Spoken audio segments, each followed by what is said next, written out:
அஸ்ஸலாமு அலைக்கும் ஃப்ரெண்ட்ஸ், எல்லாரும் எப்படி இருக்கிறீங்க? அல்ஹம்துலில்லாஹ் நான் ரொம்ப நல்லா இருக்கேன். இன்றைக்கி நான் என்ன வீடியோ போட போகிறேன்னா, இன்றைக்கி கொஞ்சம் லாங் வீடியோ தான் போட போகிறேன். இன்றைக்கி லாங் வீடியோ தான் அப்லோட் பண்ண போகிறேன். ஏன்னா வந்து இன்றைக்கி கொஞ்சம் தூரம் போகிறோம், வெளியில் போகிறோம். வெளியில் எங்கே போகிறோம், என்ன பண்ண போகிறோம் அப்படிங்கிறத பேசிக்கிட்டே போவோம். சொல்லிக்கிட்டே இருக்கிறேன் ஒன் பை ஒன்னாக. நீங்களும் கேட்டுகிட்டே வாங்க, ஸ்கிப் பண்ணிடாதீங்க. வீடியோ ஸ்கிப் பண்ணாம பாருங்கள், ரொம்ப நல்லா இன்ட்ரெஸ்டிங்காக இருக்கும். அப்புறம் வந்து இன்றைக்கி நாங்கள் வெளியில் தான் போகிறோம். எங்கே போகிறோன்னா ராம்நாடுக்குள்ளே தான் போகிறோம். ராம்நாடுக்குள்ளே சிட்டிக்குள்ளே தான் போயிட்டுருக்கோம்.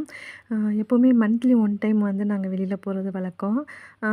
அப்படியே வந்து போனோம்னாலும் ஹஸ்பண்ட் ட்ரீட் வைப்பாங்க, இல்லைன்னா நான் ட்ரீட் வைப்பேன் ஹஸ்பண்ட்க்கு. நேத்திக்கு வந்து காதலர் தினம். அவங்களுக்கு வந்து வேலை ஆயிடுச்சு கொஞ்சம். டிரைவிங் பண்ண போயிட்டாங்க.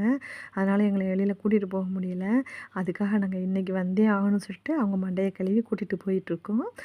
இப்போ வந்து எப்போவுமே மெயின் ரோட்டில் போவாங்க எல்லோரும். எனக்கு மெயின் ரோட்டில் போகிறத விட என் ஹஸ்பண்ட் இந்த மாதிரி ஷார்ட் ரூட்டில் கூட்டிகிட்டு போவாங்க. ரொம்ப அழகாக இருக்கும் பார்க்குறதுக்கு. ஒவ்வொரு இடமுமே அழகாக இருக்கும். ராம்நாடுக்குள்ளே இவ்வளோ அழகான இடம் இருக்குது அப்படிங்கிறது யாருக்குமே தெரியாது.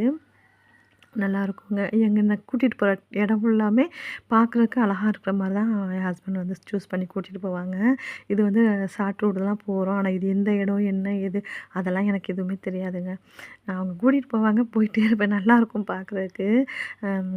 அநேகமாக வந்து கலெக்டர் ஆஃபீஸ் பின்னாடி தான் என்னவோ சொல்லுவாங்க, எனக்கு தெரியல. எனக்கு இந்த ரூட்லாம் தெரியாதுங்க. பார்க்குறதுக்கு நல்லா இருந்துச்சா, அந்த பக்கமே என்னை அழைச்சிட்டு போங்கன்னு சொல்லுவேன். மெயின் ரோட்டில் போனால் கச்ச கச்சான்னு வண்டியாக வந்துட்டுருக்கும். இந்த மாதிரி போகிறது நல்லாயிருக்கும். பார்த்தீங்களா, பெரிய பெரிய மரமாக இருக்குது. ஆஃபீஸ் இருக்கும். நல்ல நல்ல பெரிய பெரிய வீடெல்லாம் இருக்கும். பார்க்குறக்கு ரொம்ப நல்லா கண்ணுக்கு குளிர்ச்சியாக இருக்கும். கொஞ்ச நேரம் வெயிட் பண்ணி நின்றுலாம் பார்ப்போம். நல்லாயிருக்கும். இந்த பார்க்லாம் இருக்கும். அப்படியே பார்த்துக்கிட்டே போயிட்டுருப்போம். இன்றைக்கி வந்து லவர்ஸ் டேக்கு ட்ரீட் தான் எங்களுக்கு வைக்க போகிறாங்க. என் ஹஸ்பண்ட் வைக்க போகிறாங்க. நான், பாப்பா 3 பேருமே போய்கிட்டுருக்கோம். என்னடா இவங்க லவர்ஸ் டேக்கு ட்ரீட் வைக்கிறாங்க, இவங்க லவ் மேரேஜான்னு நீங்கள் நினச்சிடாதீங்க. எங்களுக்கு வந்து அரேஞ்ச்டு மேரேஜ் தான். மேரேஜ் பொண்ணு பார்த்துட்டு போனதுக்கப்புறம் 15 நாள் வந்து அவங்கக்கிட்ட நான் வந்து பேசினேன். அப்போ தான் லவ் பண்ணியிருப்போமே தவிர அதுக்கு முன்னாடி எங்களுக்கு லவ் கிடையாது. அதுலேருந்து அன்னையிலேருந்து இன்ன வரைக்கும் லவ் பண்ணிட்டு தான் இருக்கிறோம். ரொம்ப ஹாப்பியாக சந்தோஷமாக இருக்கிறோம். இப்போ வந்து நல்ல ஒரு அண்டர்ஸ்டாண்டிங்காக தான் வாழ்ந்துட்டுருக்கோம். சம்டைம் சின்ன சின்ன பிரச்சனைகள் வரும்.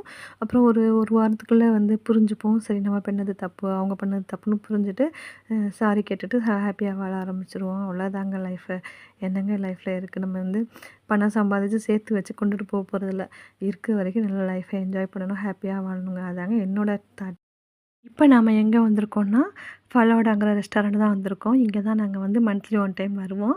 வந்துட்டு நமக்கு மனசுக்கு பிடிச்சது என்னமோ வாங்கி சாப்பிட்டுட்டு நல்லா ட்ரீட் வந்து